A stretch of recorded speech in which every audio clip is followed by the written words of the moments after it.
I'm your host, Jason Tartick, and welcome to Trading Secrets. We talk all things money on this podcast, and we're teaching all the stuff we just weren't taught in the classroom. Nothing supports this show more than liking, commenting, and of course, subscribing. Joan and Chock, congratulations on your engagement. What an unbelievable finale it was. When I'm looking at the numbers, though, I got to ask you guys, we saw 2.8 million viewers on the premiere, 3 million viewers on the finale. When you hear about these numbers and you think about your journey on reality TV, what was the most unexpected thing that came your way over this period of time? That I'd be the last man standing. I had no idea what I was getting into. I was ready to find love, but the story is my daughter signed me up for this. I had no idea, hadn't watched an episode before. And so I came in completely unknowing of the whole process. I think it was good for me to do it that way, but there were some things that I wish I would have known. But the great thing, Keith, one of my fellow Bachelor guys, he'd watched every episode of every series. He knew everything. And so it was a great resource for me. But it was a heck of a ride. Yeah. And for me, though, I came out actually engaged. I went in thinking that my ultimate goal was to find somebody that I wanted to explore a relationship with outside, kind of Bachelor, and wasn't sure that you could, go through the journey that quickly and end up really being in love and ready to be engaged. And I actually was at the end. I love that. As you go through this process, because we think about people that listen to the show, there's a lot of singles out there. And one thing they ask a lot about is what are some of the tough questions that you should ask? Or amongst your journey in dating, what are the things you should do to make sure that you're finding the right person? Joan, given the experience that you just had, what advice would you have for those listeners? I would say that everybody enters a relationship in search of, they need something that they get from that relationship and that you're going to have to also give back. So make sure that your partner knows what you need from it and make sure you know what they need from the relationship, and that you are able to give back what they are looking for. That's amazing. I love it. All right. Now we talk finance on this podcast. So I want to ask you, Joan, what type of financial and career conversations do you have maybe behind the scenes that we didn't see on the show? We haven't had a lot of, how much money do you have, that kind of thing, more about lifestyle. And so you can kind of, figure out that you expect the same lifestyle as you go forward. I think we both have our own money, so I'm not super worried about it. But I just wanted to make sure that, and so did he, that we have the same goals going forward as far as travel and, how we, the ability to enjoy life like we are both hoping for. And so, didn't actually talk numbers, but we talked about lifestyle. I love it. One question I got for you, that it's a fun one. We'll go to both of you guys. Joan and Chock, what is one thing you think you overspend on? You know you overspend on it, but unless you go completely broke, you're not going to change it. What is that one thing? Did you say one thing? Or I can give you 10. Because what about the bio for the show was he's a shopper. Yeah. And from clothes to sporting goods to watches, to I'm past the car phase. I don't need that in my life anymore. Had an airplane. Had second, third homes. I just like the no drama, just easy lifestyle at this point. Yeah, I think I spend I'm not going to say I spend too much money. I spend the amount of money that makes me happy. I like nice purses, so they're not a cheap investment. I love that. I love that. All right. One thing I always like to ask people after the show is behind the scenes of reality TV. Like when we were with a bunch of people from Bachelor Nation last night, we always talk about some of the things that happen behind the scenes. Were there any, what was the most memorable thing, and Chock, we'll start with you, behind the scenes of reality TV that you'll take on forever, just as you think about your process and your journey?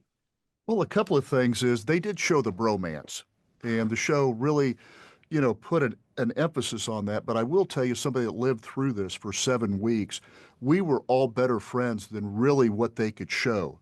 And so just getting to know the guys, spend time with them, the stories. Jordan and I called it free group therapy. If there was a one-on-one date, you had the whole day. You've been a contestant. We had that whole day just to spend with the guys. And then I do like the mansion as far as you've got bunk rooms. I like that because you get to know your roommates. You really do. You spend a good amount of time with them, and you get a little bit of their habits and those type of things. But I was roommates with Michael, Charles L., Gary, and Guy, and we really got to know each other. Because there's times you wake up, we're a little bit older, so you wake up earlier in the morning. We didn't have to do something until 8 or 9 for a couple hours, or an hour or two. We just talked to each other. So it was a great way to get to know the fellow contestants. I love that. One quick follow-up to that, and then Joan, I want to hear your answer. But I remember the bowling date, and I think there's interesting symbolism there because on the show, it feels like some people can become villainized when they're trying to pursue the person they love, which I always thought, quite frankly, is a little ass backwards. And in that date, it was clear that like you were like, this is it. I'm not here for the boys anymore. I am solely locked in for Joan. Did you feel any like of that brotherhood was kind of losing or was dwindling as the time went on? And how did you handle that and some of the pressure from the other guys? Well, Guy, at that specific date, Guy came up to me and he goes, "Can I have some time with Joan?" I said, "Absolutely." And I never took Joan away from any of the other guys. Never did. We just were naturally drawn to each other. Jonathan came out and said, he goes, "It was the first time we saw them as a couple." He goes, "They look like a couple." And I don't remember the exact quote. And there were some gentlemen on this show that really cared for Joan. And I think that was the tough thing for them to see. It was going to happen sooner or later. It was me, fortunately, because of our connection, but for them to see it firsthand how close we had really come together and grown. I love it. I love it. And Joan, back to that question about behind the scenes of reality TV. I think people would love to hear that answer from you. I think that I don't think anybody really realizes how long the days are. I know you experienced it. You get up early in the morning and you film till really late at night, especially on rose ceremony nights. I mean, it's into the wee hours of the morning. Sometimes it's even light outside. And then how much you don't see. So there are cameras rolling all the time and it's all day long and there's multiple cameras with, filming different things. How much happens that you don't see? When you Yeah, have a that's true. one-on-one date, it's an 8-hour date sometimes, and you see 10 minutes of it. So, so much happens that people don't see. Yeah. Is there, looking back at your journey, is there anything you would have done differently if you could think about one thing? Like, is there one thing you would have changed or done differently? I think I ended up exactly where I needed to be, especially when I Okay. looked at the guys that were left when I got down to my final four, because those rose ceremonies are really, really difficult and you do second guess yourself a lot during that time. But when I look back and think about second guesses and should I have done something different, I think I ended up exactly where I should be. So, in the long run, it was right. But as it was happening, you doubt yourself a lot. You've been there, you get it, you get down to a few people that you're trying to decide between and you just say, okay, I just got to make a decision. Yeah. So I think, in the long run, I don't regret anything I did, but while I was going through it, I had a lot of angst about it. Yeah, totally. All right. Well, one of the cool things about this show is it creates opportunities, and we talk careers on this podcast. As you guys have wrapped up your journey on the Golden Bachelorette, do you think it all about professionally doing anything within the media space, entertainment space, digital media, when you think about your professional careers? Yeah, I kind of do a little bit. I actually had to take a leave of absence from my job, and I think they backfilled me. So I'm not sure if I actually have a job there anymore. So I have thought a little bit about it, and it's not something that I ever gravitated to. In fact, I was actually a really shy person prior to doing this, and now I feel kind of pretty comfortable in the media world. So like I don't know how to go about doing this, but I like it. I think it's an interesting space, and I don't know if there's room for somebody my age coming into this, but if there is, I would certainly like to pursue it a little bit. I could And see I've you never hosting been, on TV. That's just my 2 cents. and I've never been a house husband, but I think that's my next career. She, she had a photo shoot during one of the happy couples. And she came back. I met her in the driveway with a glass of wine. I You had did. prepared You the made it. dinner I was like, and that's did the hard. dishes. And I go, because I've had the career and I still have, I'm involved with a couple of different businesses. And Yep. I've had that. And it's kind of nice just to slow down. I don't know, Chop. With that voice, you got that radio voice. You can be hosted. Sometimes I'm like, am I talking to Peyton Manning or am I talking to Chalk? I've You heard got that. something. Question I got for you is, based on your LinkedIn and the research I did, it looks like you run an insurance agency. And correct me if that is wrong, but we always like to give viewers, from a consumer perspective, something from someone they look up to within the industry. So, is there anything from a consumer perspective, as we're looking at specific insurances, we should know that like we otherwise wouldn't unless we heard it from you? Well, I would first say is invest in insurance company stocks. It's very Hmm. profitable. Okay. And from a detailed micro perspective, insurance companies have had some years where they haven't made money, but they're making money now. And so it's a good investment there, but it still is a commodity. And what we mainly do is sell business to business insurance. I've done that my whole career. and Okay. had 3 different businesses. I'm also involved in the construction industry as well. I've done some consulting business-wise. I like that. That might be my career in the future. I have a young gentleman that would like to take over the insurance business. We'll see what happens. I've always wanted to hold it open for my kids, but they're back living in Charlotte. So I don't know what will happen there, but I'm in a good place, happy, and I still want to work. And that's one thing that we've talked about. I will drive Joan crazy if I don't have something to do during the day. We already know that about each other. It's like we're going to Maryland next week, and I go, "Do you have anything I could do? You need anything fixed? What do I need to do?" Projects I'm for like, me? "Give me projects." Probably, yeah. Literally sounds like my mom and dad to it too. I love it. My dad can't stop. You got to When get a hobby. you got to get a hobby. I know there's been a lot of discussion about where you guys are going to go next, and I see that at least in an article I read that you're looking at places in New York this weekend. So a question I have for you is, when you think about the future, do you have an idea of like possibly when you'd want to completely retire and make more of a permanent living situation, or are you taking it day by day? I'll tell you, like, the thought of retiring isn't like something that's super appealing to me. I don't want to think I want to work all time and, full time and, work a 12-hour day, but I think it keeps you young and makes your life a little more exciting. And, as long as it doesn't interfere with, like, some of the things that we want to travel and do, I don't think I'm ready to retire, but I haven't worked as hard as Chalk. Like, I had a lot of years off when I raised my kids. So I'm kind of I'm back end loading my career. It seems like, maybe in my 60s at this point. Yeah. And how about for you, Chalk? When you think about retirement, do you have an age set in stone? Are you thinking about it? It could be 63 to 65. I sold my first business when I was 50, and I thought I'd retire, and that didn't last very long. I was gone, I think, 2 weeks, and I started another business. That's just how I'm made. I love to work, and I'm pretty good at spending money, so I need to continue to work, and that's the way it is. So. That is the way it is. All right. So if you stayed in reality TV in any capacity, obviously it would be a dating show. But if you did something like in the challenge space, is there one reality show that you might have your eyes on? You'd be like, that would be fun. I'd love to do that. Well, after the bowling date, I was nominated for House of Villains. I don't know if I see That's that. on that, and I'm like, oh, that's not really what I want to do. But what I think Joan would be great at, especially with Bachelor Nation, is consulting. And especially with the ladies that are on the show, to give a mature perspective, because there's a lot of emotions and unusual circumstances that come into play. And I'd never been on a TV before, never, ever. And it's a whole different world. And then you start second guessing yourself. You might say something, you might act something a certain way. And then there is the love, especially with Bachelor, there is the love, and people get rejected.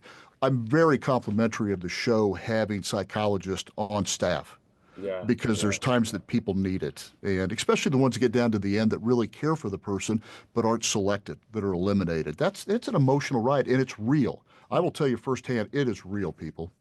I feel like I love the idea of consulting, so it's a very unique experience, as you know, and you come out the other end with a lot more knowledge and insight into what worked and what didn't work, and, how to handle your emotions. I love the idea of the Golden Bachelor in Paradise.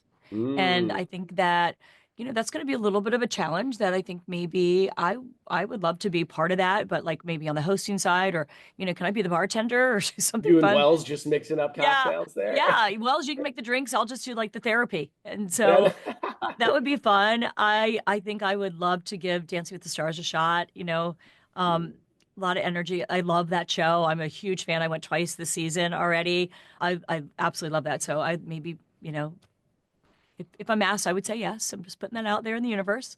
Manifest that. Let's go. Maybe Yeah, a bartender yeah. on Paradise. Maybe Dance And, with the Stars. Chalk, you'll be on House of Villains. yeah, and absolutely. And I'm not Mormon, but I love the Secret Lives of Mormon Wives. So I don't think I'm eligible. But if they need a token Catholic, I'm ready. You're ready to go. You're ready to go. All right, let me Ready. ask you this. You're in the boardroom. You're the executive of ABC, Warner Brothers, Disney, all the places. You got to decide the next Golden Bachelor. Who are you going with? I've been in a lot of boardrooms in my life and a lot of decisions. I have 8 guys that I think would be perfect at it. I'd put it in a hat and I'd pull it out, because each one has a different characteristic, different personalities, and you can go from one to the right of Charles Ling, to a Keith, to a Jordan, to all these guys, to Pascal, that bring uniqueness to it. And we've talked about this numerous times, Yeah, and we it's totally honestly do not have one that we think, it's not that they're not a standout, but I think each one is so individual. And I think that, I said it earlier, you don't see so much of what happens in the house. So maybe some of these guys' personalities weren't as developed and the nation didn't really get to know them. I mean, obviously, Charles is just loved. And of course, he would be amazing. And Marc was well known before he ever even came on the show because of Kelsey and Joey. So, he's already out there. But I think there's so many guys that were kind of in the background and you don't notice, like Greg. He was hilarious. He has like 2 PhDs. He's smart. He has the quickest wit. He's just funny as can be. I don't think Dan was, super highlighted. There's only just so many minutes in an episode that you can show things and, you're concentrating on dates and, other important things that are happening, that just these interaction, the day-to-day, guys that we get to see there's so many of them. So and I'll tell you, it could be a little bit of a challenge. There's a lot of these guys that now that they've come off the show have become very popular, and some of them are already pairing off. They like 5 of them are dating somebody seriously. Quick. Yeah, I need to get some tips from these boys. I know. Joan, a question for you is being on the Golden Bachelor and then Golden Bachelorette, there are obvious differences that we all know, but what would you say was like the biggest difference between those two experiences that maybe wouldn't be so obvious?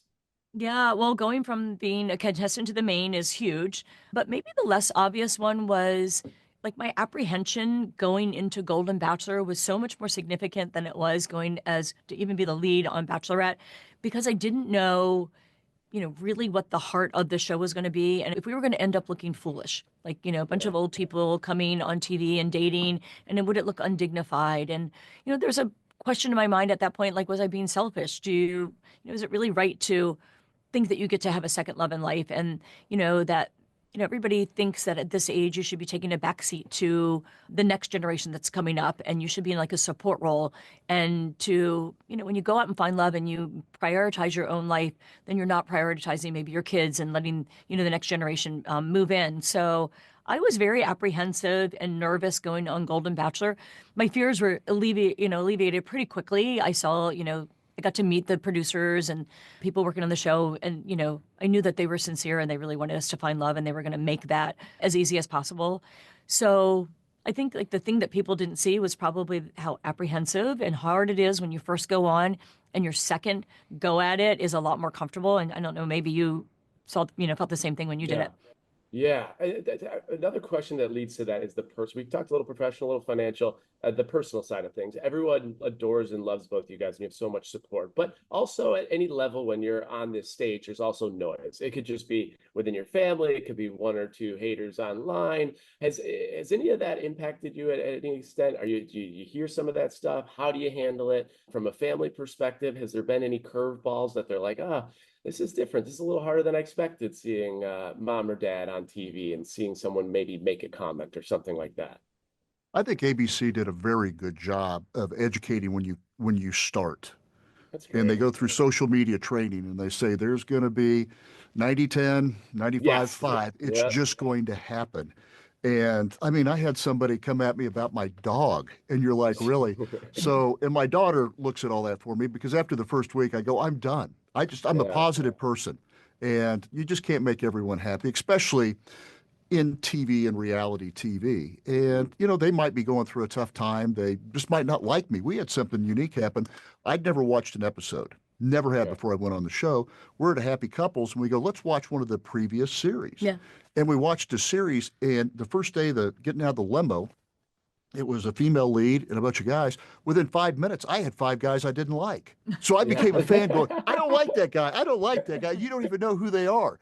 It's amazing. This human nature and the psychology of this show is just incredible. So you just have thick skin, and you just don't take it personal. Yeah. Anything that happens, you can't, you know who you are, and you just have to be positive about the whole experience. I was shocked by, again, 95 positive, 5% negative, but the negative, it's so hurtful. And so I try very hard not to look at it, but I want to see the 95, not because I need the validation, but because so many people have reached out to both of us and talked about like how similar their journey, how they lost a loved one, or how hard it was getting back, and how hard it was with their families. And like, I feel like I really want to talk to these people and answer them. And so you have to kind of weed through those negative ones. Even if you don't want to see them, you have to, if you want to like actually be, a kind person and talk to the other people. Like you have people out there, you're affecting their lives a little bit, which is like such an honor. And I want to make sure I answer them.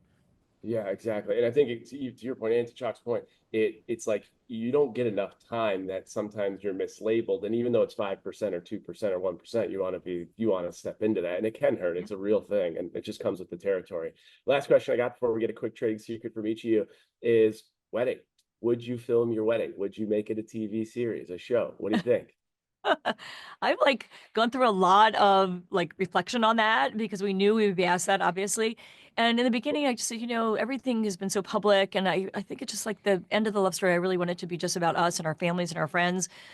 But as I think about it, and, I wanted this journey to be not just about, who myself and whoever I end up with, if I end up with somebody, I wanted it to be about like the bigger message that, dating at this age and having a great outcome is possible and like that message of hope.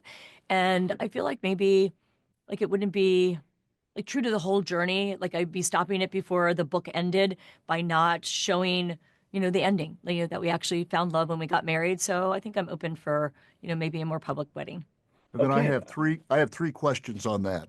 Yeah. When, where, suit or tux? That's all. That's my involvement. He wants nothing to do with the wedding, which is I just love fine. it. A guy like you, I think the answer is tux. I just see it. That's just my guess. Tuxedo, All right? Let's wrap up with a trading secret. So, we didn't get to talk as much finance and career stuff. I'd love with your perspectives of what you guys have done and how you've changed things over the course of your lives for the good. One trading secret that's unique to your circumstances. It could be career focus, finance focus, or personally focused. Don't sweat the small stuff. And before you were to say a negative comment or do something that might affect somebody, sleep on it or really consider the other person's feelings. I think for me, I'm more of a relationship person. So I think prioritizing relationships, the ones that are important, make sure you, nurse them and foster them. And the ones that aren't giving you what you need out of life, there's only so many hours in a day and, pick your friends, pick your relationships and concentrate on those. I love it. Don't sweat the small stuff and just this idea of like shedding, like focus on the people that really matter most and don't be afraid to lose those relationships that aren't bringing value to you. Joan and Chock, congratulations on everything. We can't wait to see what's next. I'm ready to see you in a tux on TV getting married. All right. Let's do it. I'll be there. I love it. Thank you guys so much for being on this episode of Trading Secrets. We appreciate it. Thank you. Have a good day. We are recapping the Joan and Chock episode, and we're not doing it with the Curious Canadian. We are doing it with a very familiar face of Trading Secrets, Susanna Summers, a.k.a. Bachelor Data, Pop Culture Data, and all things numbers. So, Susanna, thank you so much for being back on Trading Secrets. Thanks for having me back. It's one of my favorite podcasts. It is always an honor to have you. But let's get into the numbers, what you do best, especially after just hearing Joan and Chock after the finale and what's new with them, where they're going. They even talked a little bit about the fact they haven't really talked money, but we'll see where that goes. What I want to talk with you is ratings. So you are the ratings expert. And we saw that the first season of The Golden Bachelor performed exceptionally well. And what I read, and you could even probably correct this, that the finale reached 9.42 million viewers across all platforms, marking the highest audience for the Bachelor franchise since 2020. So we know Golden Bachelor performed really well. I'm sure you have even more refined numbers. But as we just talked to Joan, how did the Golden Bachelor do in comparison to the Golden Bachelorette? So it was a bit of an opposite story when it comes to ratings for Golden Bachelorette, unfortunately. The big headlines this season was that since the premiere, it was one of the lowest watched premieres in franchise history. But the big story here was actually around the demo number. So when it comes to ratings within US television, it's all measured by this company called Nielsen. And the big thing to note is how we're measuring the data. So first things first, there's different ways that we can look at the data. The number you were mentioning for Golden Bachelor, the finale, that 9 million number, that's a more extended number. So are we looking at the same day viewing? Are we looking at 3 days out, 7 days out? So the way that I like to look at the ratings is by looking at same plus live day viewing and DVR playback through 3 a.m. The reason why I like to look at this number is because this has been the most consistently reported number since the beginning of this show in the early 2000s. So it allows us to compare apples to apples. And also important to note, as streaming has become a thing, those streaming numbers are being incorporated into the same Plus Live day viewing and DVR playback. So within those numbers, the two things that we're going to look at that are reported are the total viewers and then the demo number. Now, the demo number, this is a number we really want to pay attention to because this number is going to refer to the rating or viewership that the figures are for a specific demographic group. So most commonly, that's going to be the 18 to 49 age group in the United States. And the demographic number, it's highly prized by the industry because advertisers look at it to look at the representative group that's most perceived to have the highest buying power, brand loyalty, and openness to buying new products. So we're going to look at that demo number because it's the number that's basically the bottom line on the financial health of the franchise or the show that we're looking at.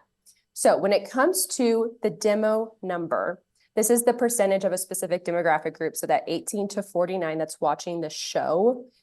Of Joan's season, 8 of the 9 episodes in her season were some of the lowest rated episodes of all time. So if we look at all the episodes, I think we've had 450 something episodes of this franchise. In the lowest 20 episodes ever, 8 of those episodes were in there. So that was the big story this season, is that it didn't just perform badly in terms of viewership. The demo number was not good. That's so interesting to me because, I mean, you and I both agree. We've talked about it. Joan killed it as the Golden Bachelorette. She did such a great job. So what do you think? What parallels do you draw? Like if you're sitting in the boardroom, I always love to ask you this question, but you're sitting in the ABC boardroom, what parallels are you drawing from the success of the Golden Bachelor then compared to some of these 18 to 24 demo ratings that are like, it sounds like that's the gold. That's the crux of the analytics that performed that badly. What's your draw? What's your takeaway? And then what do you do from here?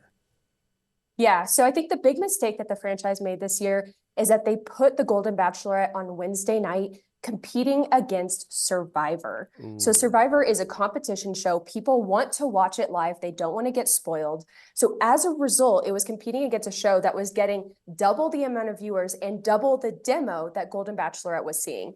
And we saw the same problem last year with Bachelor in Paradise 2023, which, as we all know, didn't happen this year. They took a pause on it. Bachelor in Paradise last summer, it was some of the lowest rated episodes and some of the lowest watched episodes, and it was on after Golden Bachelor. So Golden Bachelor was pulling in the same night some of the highest viewership numbers, and then Bachelor in Paradise was tanking because it was on at a bad time on a hard night. So for Golden Bachelorette, if they want to keep this Golden franchise coming back, they're going to need to put it on a better night.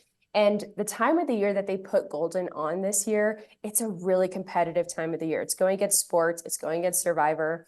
There's stuff on each night. There was also one episode that was rated horribly that was against the World Series game that had 18 million viewers. So the first thing is, what night are they putting it on? But the other thing to keep in mind is that Golden Bachelorette came off of some pretty difficult time for the franchise. So first and foremost, we had 2 people were cast on the show for Joan's season, men that had former restraining orders against them. This was big news, but it was also big news because it came off of the news of Devin on Jen's season, Jen's final winner, him having a very troubling past, to say the least, of restraining order and arrest record, and still being cast on the show. So I think that also contributed to kind of this loss of steam for the show. And on top of that, we had Golden Bachelor, where they pushed the wedding so quickly, and then there was the divorce that came after, that I think kind of all of that combined led to people watching less, which is such a disappointment because I truly think Joan was one of the best leads that we've had, especially compared to Gary last year. I think Joan was fantastic. But the other thing to keep in mind in the conversation of demos with this franchise is that when you have a male-led season versus a female-led season, the female-led seasons always perform worse than the male-led seasons. And I know, hold up, everybody's going to think, oh, that's so misogynistic. Whenever the woman is the lead, nobody wants to watch. But people need to remember that the majority of the screen time is actually going to the contestants. So personally, I think The Bachelor performs so well, not because it's a male lead, but because the majority of the people that we are watching are women. And the people who watch the Bachelor franchise are majority women. So While The Bachelorette is a female-led show, the majority of the contestants that we're watching on Golden Bachelorette and Bachelorette are men, which are going to be less engaging for women to watch, wanting to follow, wanting to know what products they're using, wanting to watch their lifestyle. Women are going to relate less with men than they do with women. Fascinating information, especially when you consider how much screen time the cast is getting versus the actual lead. It makes perfect sense, everything that you're saying. When we think about Wednesday versus Monday, I'm assuming that Monday, Tuesday, those have to be the biggest nights of Nielsen ratings and viewership, right? So it's like comparing apples to oranges, Golden Bachelor versus Golden Bachelorette if you're airing on different days of the week, right? Yeah, and we've seen that historically in this franchise too. We saw 2022 Bachelor in Paradise. They alternated between Monday and Tuesday. The previous season, most of the episodes were on Mondays. Some of them were on Tuesdays, depending on the week. We've seen kind of that alternating viewership depending on the time of the year, but typically Monday night episodes just perform so well for this franchise. And the time of the year that Golden Bachelorette was on, it was going against, Monday Night Football, sports. It's tough to compete against that. I love it. Okay, so as we look forward into this franchise, right? So you got the Golden Bachelorette, which just aired. We know that Grant season just finished filming, so that will come to fruition here, I think probably in the winter, right? What does the lineup look like right now? Do you know what is officially announced for the franchise? Yeah, so Grant's season is going to premiere at the end of January. We just got the premiere date. Okay. We haven't seen a lot of marketing for his season yet, which is a bit odd. The one video that they put out felt very photoshopped, to say the least. But we do see better marketing material as we get closer to the premiere. So people need to keep that in mind. I've seen a lot of people being like, oh, they're doing Grant dirty. Hold off, wait until we're about a few weeks out from the show premiering, and then we can start to talk about how much marketing budget it's getting. From what I've been hearing, though, there have been some cuts on the back end, but that doesn't just go for Bachelor. We also heard that there were a lot of cuts for Dancing with the Stars, and yet Dancing with the Stars had one of its best season in years and historic, not only viewership, everybody was talking viewership during Dancing with the Stars, but their demo numbers were insane this season. Okay, we're going to talk about Dancing with the Stars in 1 second because I find it fascinating, especially being at the finale and hearing the team talk about the massive success. Like, I think one of the best shows, best rated shows on the ABC network was this past season. Before we go there, we got The Bachelor, and then is it slated to go Golden Bachelor, Bachelorette Paradise, or what does the schedule currently look like, or what are you estimating that it will look like? So they haven't announced the schedule yet, but if they follow what we've seen for the last few years and also historically, we'll have Grant season and then the future Bachelorette, which they haven't announced yet. We don't know who it's going to be, if it's going to be from Grant season or a previous contestant. And then we can probably expect that in the summertime, as soon as Bachelorette ends, we'll probably see either Paradise come back, which they did announce. Paradise is happening this year. Okay. It seems like they wanted to give a few more years to build up a better cast because they were kind of rushing each season. It doesn't seem like the cast were really producing as much buzz as we've seen. But now that we've had Joey's season, which not only had great ratings, but the contestants were going so viral themselves on social media, I think we're going to see a lot more buy-in to Bachelor in Paradise this year. And then if I had to guess, they'll do another Golden season later this year. But if I had to guess, it might be up in flux after Joan's low ratings. Interesting. So you think we're going to go Golden Bachelor, Bachelor, Bachelorette, Paradise, question mark for Golden Bachelor, Golden Bachelorette for the fall. All right. Yeah. Okay, there's the prediction from the one and only, the Bachelor Data, Susanna Summers. Susanna, we did talk a little bit about Dancing with the Stars. You already alluded to the success. Obviously, it was a fun season. Having some friends out there and some people that we work with was just so exciting. But never have I seen, and I've been watching Dancing with the Stars for so many years, have I seen this much buzz with Dancing with the Stars. TikToks, Instagram, the engagement rates on social media, the ratings, all the things. I don't know the numbers, but I just saw it everywhere. What did the numbers look like? It was absolutely insane. So the premiere got about 5 million viewers, and then episodes 2 through 7 got about 4 million.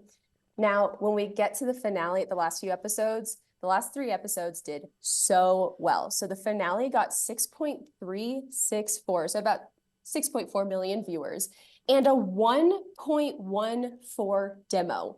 Now that demo number, to compare it to Bachelor and especially what we were seeing with Golden, the lowest rated demo episode was Jen's episode season 4 at a 0.25.